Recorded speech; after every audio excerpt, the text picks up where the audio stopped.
So Laurel's back, we find out what new testimony Michaela and Connor were forced to include, and it's a doozy. Oh, and someone dies. And this is all in one episode, people, so I guess let's get to it.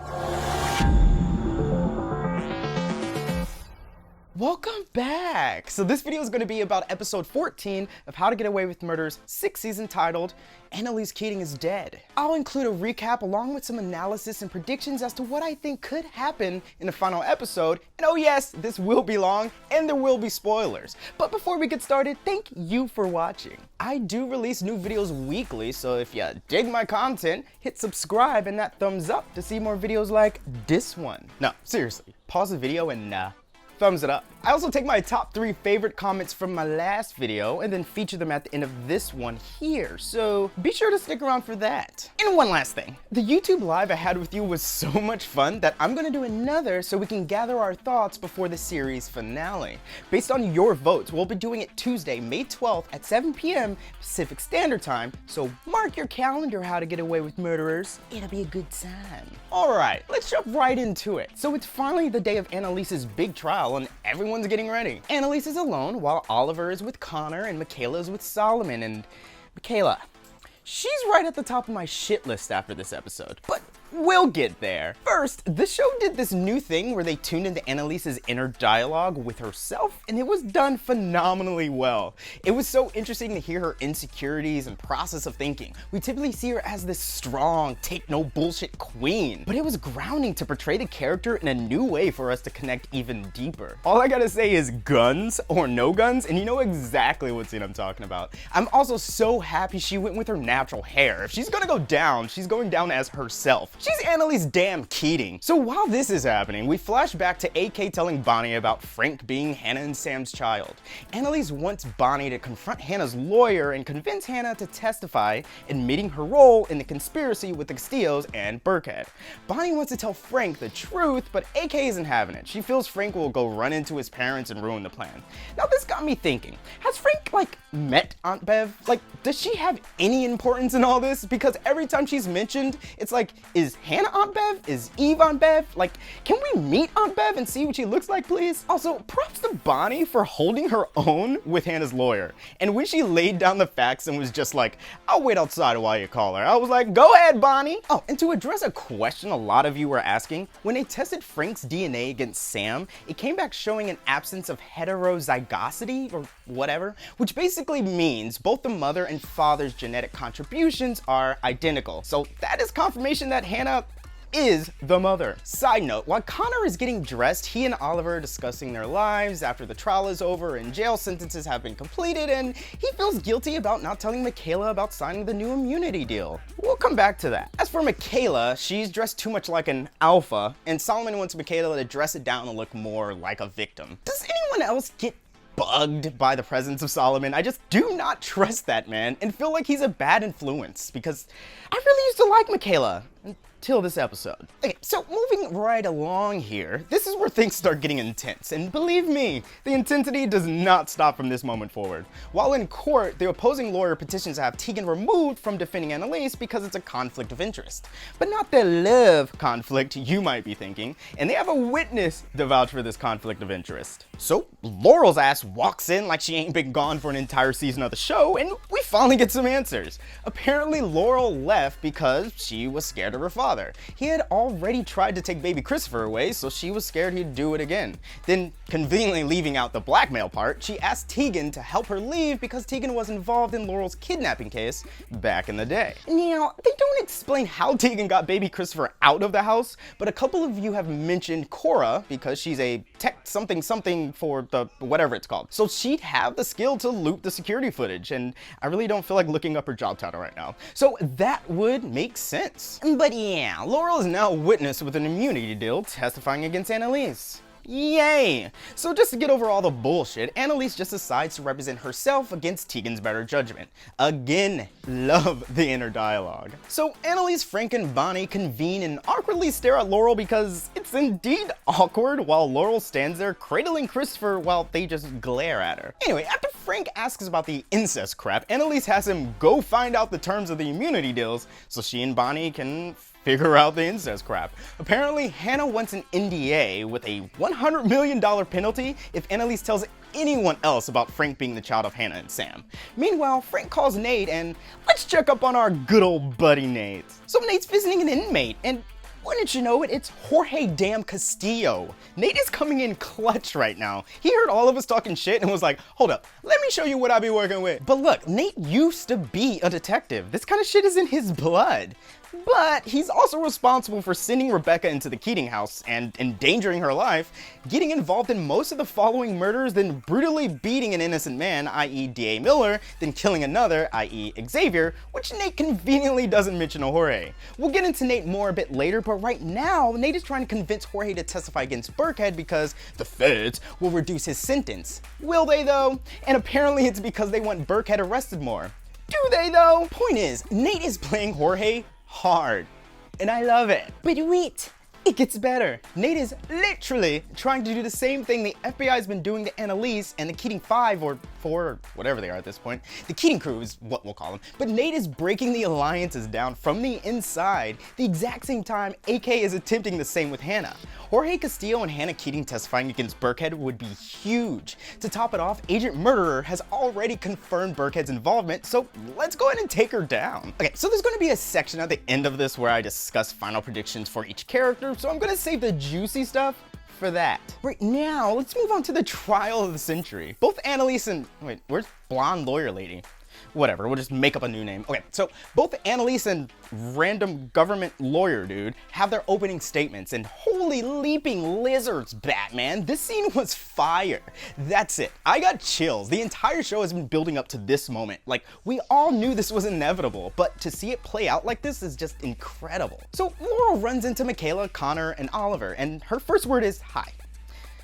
I'm with Michaela's reaction on this one. You don't disappear for months and return with a hi. Get out of here. Anyway, we get more deets from Laurel. So it turns out she was in Brooklyn, which isn't that far away if you're not familiar with the area. And she was found because of her phone call the night Asher was murdered. Apparently, Asher told the FBI she called, so they were able to ping her location and pulled her in to testify. And apparently she has the same immunity deal as Michaela and Connor. Say AK ordered them to kill Sam and then the thing about Wes. And I was like, what thing about Wes? Anyway, she got probation though, while Michaela and Connor got 5 years. Supposedly, because Michaela got this look. And while we're on Michaela, she gets sworn in. Now, sit back, relax, breathe, and just chill, because you're gonna want to punch her in the face just as much as I did when I saw this. So she goes straight on through with the plan and turns on Annalise 100%. And get this, she claims the kids arrived later, lie, heard screaming, lie, saw Wes push Sam from the ledge, lie, she did it, and then Wes brutally hit Sam in the head with the trophy. Mind you, she never mentions the fact that it was defensive and Sam was choking Rebecca out, and Michaela is putting on a show.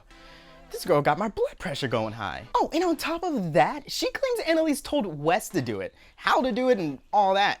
And remember the thing about Wes thing that I mentioned earlier? Well, the thing about Wes is, Annalise was sleeping with him.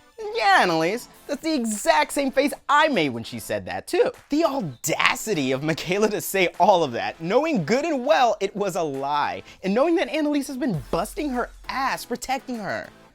Wow. So I forgot to mention, Gabriel walks in right when Michaela gets sworn in, so he hears all of this and finally learns the truth about what happened to his father. Okay. So that's that. Michaela, you have one episode to redeem yourself, girl. You were my number one. We do get some payback when Annalise cross-examines her though, and I loved every damn moment of it. Get this, Annalise brings up Simon being deported. And y'all, I kid you not, I screamed. Michaela's face was classic, but AK brings it up as proof that Michaela would do anything to get ahead. AK goes hard on Michaela, but it doesn't break her. So after this, Annalise tells Bonnie that she'll agree to sign the NDA that Hannah proposed because, well, she needs Hannah's testimony to win. Okay, and then Gabriel confronts Michaela about finding out the truth about Sam's death. They have this weird interaction and Michaela again has the audacity to make it seem like she still has feelings for him. Like, what? They better not be in-game because after this, Gabriel seems to connect with her because he murdered someone too, and not gonna lie, completely forgot about that plot thread, but now I think it may come back into play. Moving on, Frank goes to see Laurel and Christopher, and This should be interesting. Seriously though, it was kind of weird to see them back together in the same room, but essentially Laurel admits that she missed Frank, and Frank just doesn't want her to testify against Annalise. Here's my thing though. We have one episode left for twists and turns and all that, so I don't personally think Laurel would be saying all this to Frank if she knew Wes was alive. Sure, it could be a front. It's Laurel, she manipulates, but this felt kind of genuine. Okay, so Bonnie calls Hannah's lawyer and confirms that Annalise is willing to sign the NDA. Frank strolls on in, and can I just say, this is awkward. Anytime Frank is in a room and Bonnie or Annalise don't say anything about, you know, it's like a ticking time bomb. Okay, so now we move on to day 2 where Connor is brought up to testify. Right before he goes up though, Frank shows up with the immunity deal information, and apparently, Michaela got a better deal than Connor. So AK wants to use this to throw Connor off. If she's gonna break anyone, it'll be our boy Connor. So Frank plants that seed in Connor's ear, and Connor goes up and has another damn panic attack. But get this, he's been faking the whole time. He bluntly said he faked the one during the interrogation and the one he just had in court. He's with the FBI and wants to know the truth about Michaela getting a better deal. Of course, the FBI doesn't confirm anything and claims Connor has a better deal because he got that immunity for Oliver. So Connor gets back out to testify and protect his man. That's probably in on it too. Seeing Connor on the stand was tough though. Like, Michaela was stone cold, but you could tell that this was hard for Connor. Even harder for me because all it did was remind me of season 4 when Connor was AK's right-hand man for the case against the Supreme Court. They had a genuine bond, and to see them against each other right now sucks. But it is what it is. Now this is another great scene. Annalise examines Connor and she pulls some surprise dirt on him too. Apparently the paper he wrote about the gay conversion camp or whatever, that thing was fake. Like, the camp didn't exist. And this was to prove that he would lie to get ahead. So now I take this as confirmation that there is no huge secret behind the reason Connor was chosen, and it's actually just because he was indeed good. Like, this even gets brought up in their banter. Oh yeah, they go back and forth and it gets intense. But honestly, after Wes died, Connor kind of became the student closest to Annalise, so this had to be hard for her too. Oh, and how can I forget? She even brings up his relationship with Oliver, basically claiming that the relationship was established on a lie, which it kind of was. And they only got married so Connor could feel like a good person. Damn, Annalise! Going in for the kill much? They even started dressing the jury, and I almost had a damn panic attack myself. Like a real one. None of that fake shit like Connor. Anyway, we cut to the Keating crew at their house, reflecting about the events of the trial and whatever. Connor confronts Michaela about the immunity deal thing again, but of course, she says that they have the same deal. He's always so suspicious. I say as I'm still suspicious of Oliver. Yeah, okay, so Annalise is chilling with Tegan when Bonnie arrives with an update. Or before I get to that, Tegan has been analyzing each member of the jury since she's been taken off the case, and it is the best thing ever. She has this little iPad and she's keeping track of everyone's reactions and where they may stand on a verdict, and this is just one of the 3 billion reasons I love Tegan. So anyway, Bonnie's update. Hannah has new terms out of nowhere, which I think kind of ties into something greater, but I'll address that a little bit later. But basically, Hannah will agree to testify if Annalise agrees to publicly admit she killed Sam after the trial is over. Annalise is considering it, but Tegan's on a hell no bus because this would essentially ruin her career, reputation, legacy, and then there's also this clever line here. Another surprise witness, Asher from the grave. Wes. Which the show is clearly responding to our Wes theories. Anyway, Tegan really wants AK to say no to these terms, and it's just beautiful because we see that Tegan genuinely cares for Annalise. After that, we get one of the most adorable scenes ever. Bonnie and Tegan hang back and drink in her office, and they just talk. Seeing how far these two have come over the span of the series is just so amazing. I mean, Bonnie has her feet up on Tegan's coffee table.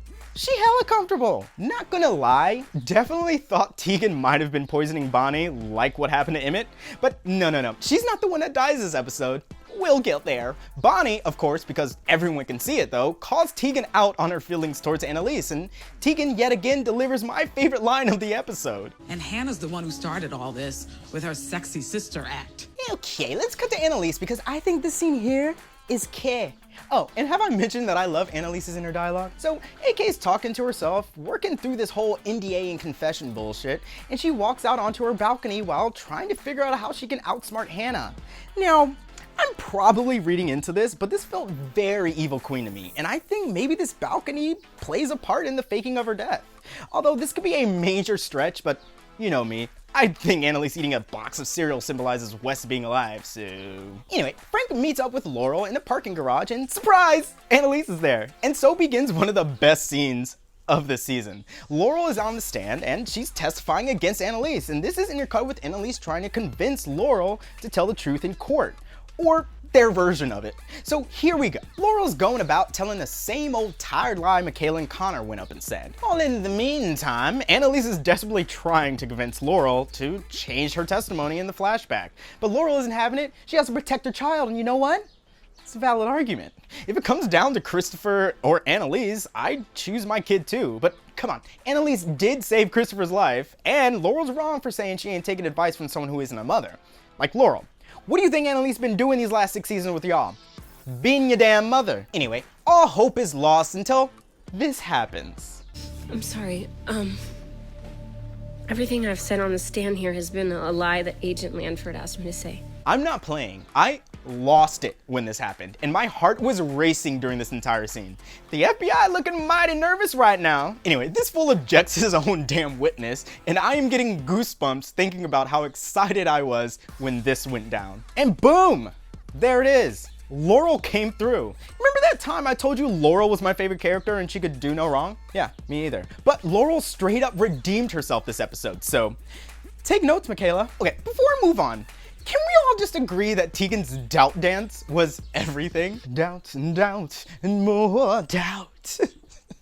Anyway, Annalise decides to proceed forward with the NDA because she still needs Hannah to testify in order to win this case, and to be honest, I get it. I tried to watch this case objectively, like without allowing my prior knowledge and bond with these characters to cloud my judgment, and I'm sorry y'all, but if I was a juror, I'd still personally need more proof. Now, Laurel's testimony would give me enough to question the validity of this case, but a confession like Hannah's would blow this out of the water. So I get why Annalise made that decision, and with that, Annalise Keating is dead. Real quick, Frank goes to see Bonnie because he's worried about AK going down.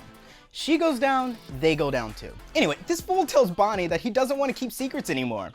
So he tells her that he still loves Laurel, and we'll loop back around to this in a bit. First, Michaela and Connor go to confront Laurel and they are pissed because Laurel's testimony basically means they perjured themselves when they lied on the stand. Sorry, not sorry. Laurel seems to be the only damn person that wants to keep Annalise out of prison for life, while Michaela's over here saying she deserves it. And Laurel took the words right out of my mouth because her response was, then we all deserve to go to jail. Jeez, Michaela got my blood pressure going up again, sitting here talking about, I'm okay being a liar and a cheater. Girl, you were my #1. Speaking of lying and cheating, it finally comes out that Michaela negotiated probation too, so Connor is the only one going to jail after all of this. And Laurel is just like, awkward. And this is about to get even messier. So Bonnie is with Hannah's lawyer, Annalise's signature in hand, and note that Hannah's signature is still needed so she can appear in court.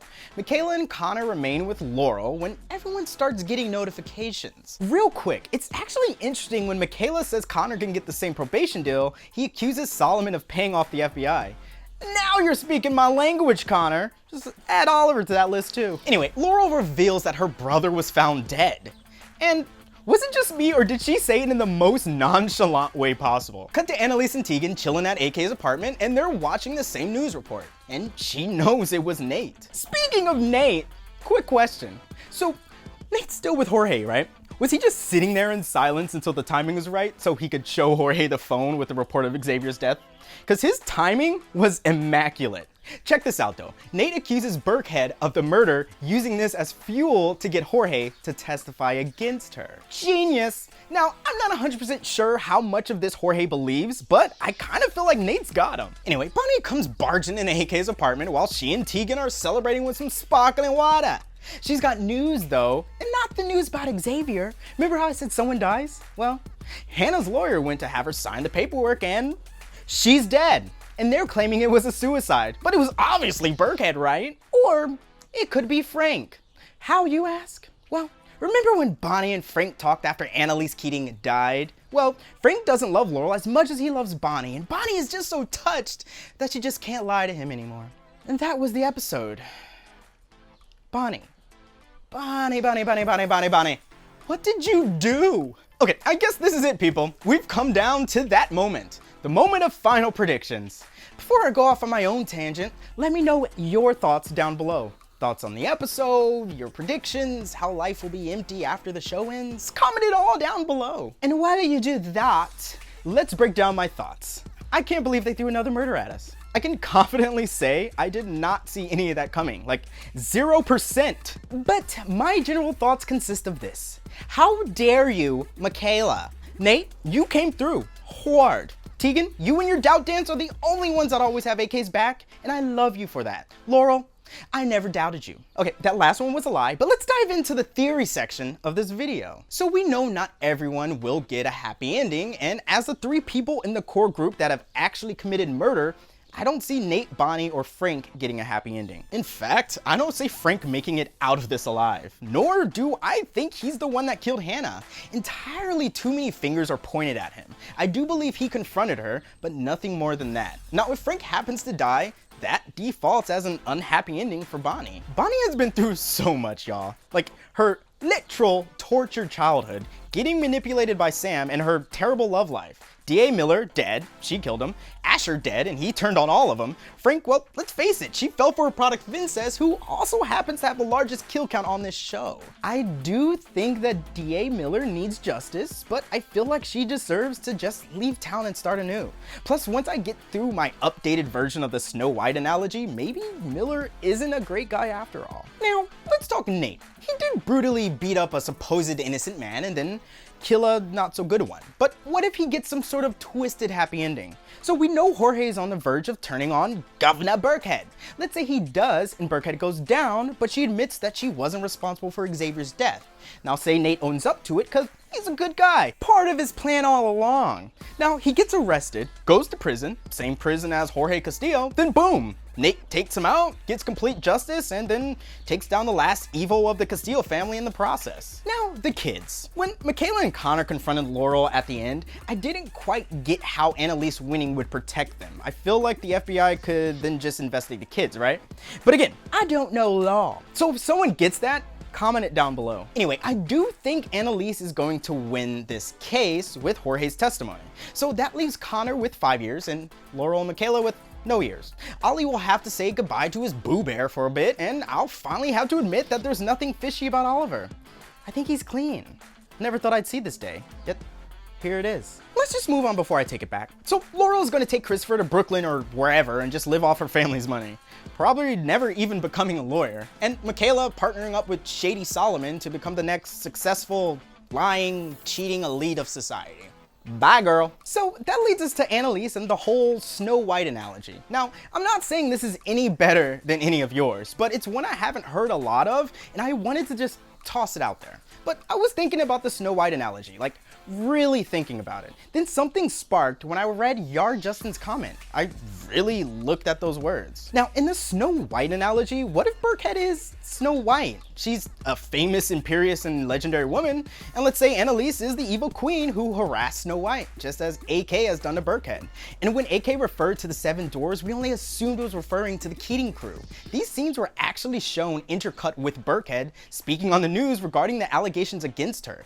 The 7 dwarves could represent Xavier, Jorge, Agent Murderer, Hannah, and maybe Miller turns out to have been a dwarf too. Nate's been right about everything else so far, hasn't he? The conspiracy to murder could be her claiming those individuals acted on their own and she had no control over their actions. Now, in this scenario, Hannah was indeed murdered by Burkhead, and let's say Jorge's testimony doesn't work for whatever reason.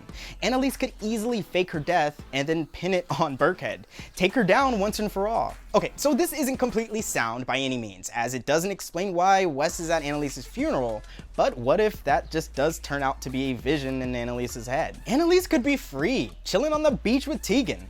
And yeah, this is Tegan's end too.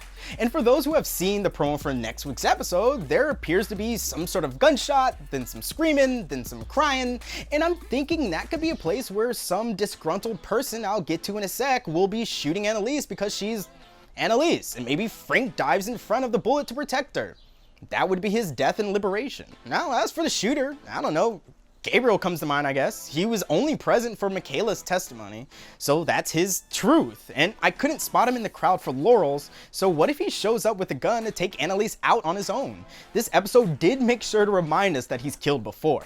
I also had a thought about Agent Telesco. Last we saw her, she was thrown off the case back in season 5 with revenge in her eyes. I felt like she could be another dwarf, or perhaps the shooter come to take Annalise out. Look, I can literally justify any character motive, so I'm just gonna move on. Now, Robin Mahal had a thought about the Snow White reference. Is the possibility that Hannah is the evil queen and she faked her death to pin it on Annalise. If you read the entire comment, it's a pretty wild theory, but it's super interesting. I also love the mention of the NDA Hannah wanted Annalise to sign, because I think that was all an intricate trap to set Annalise up. Like, does that work as a confession? What are the legal ramifications of signing a document agreeing to publicly announce you killed your husband? Whoever's behind that was involved in the exchange between Hannah and her lawyer. Or it might have actually just been a suicide and one last F you to Annalise. Or if Wes is still alive, he could have killed her. Or Bonnie. Or Tegan. We know Tegan's devoted to Annalise and she was super against Annalise signing it. Or Eve. There's still a possibility that she's behind all this. And don't even get me started on Robert. I have no idea if he even fits into this. And then the thing, whatever it was, if it even was, but the thing that Frank found under the sink at Ash's old place. And I guess I'll just give you my final last thoughts about the whole Wes thing. So during the live chat, I did find it interesting that Maggie, Wes's old girlfriend, used to work with cadavers. And that could be a way that Wes's death was faked. Now, I did mention the possibility that this whole thing is a dream, and I said that because there's one episode left, and I just feel like revealing that Wes is alive within one 45-minute episode would be entirely too much, and I'd personally rather spend this time with the characters that are currently there. And I think it's possible he could come back in a flashback or something like that, and I'm okay with that. So there is still a possibility we do get some more details so we can wrap everything up.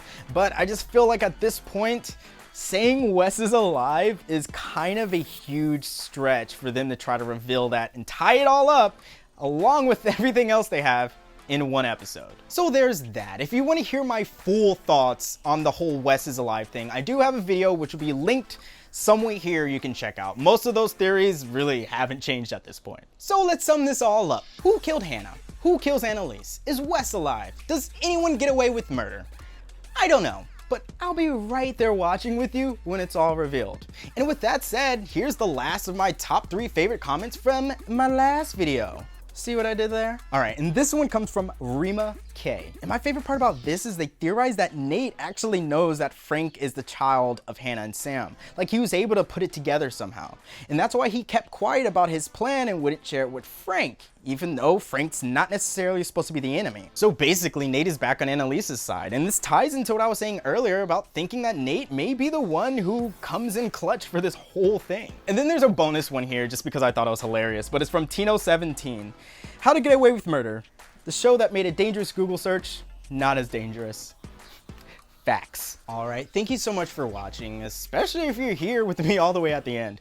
Like I mentioned earlier, I'll be hosting another YouTube Live on Tuesday, May 12th at 7 p.m. Pacific Standard Time. It'll be our last chance to chat live and come up with our final thoughts and predictions.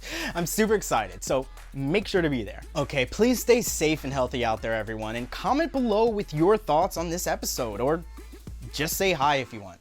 If you did enjoy this video, feel free to watch another here. Don't forget to hit that thumbs up. It really helps me out. Then subscribe with a side notification bell. Until next time, shine on, you crazy diamonds.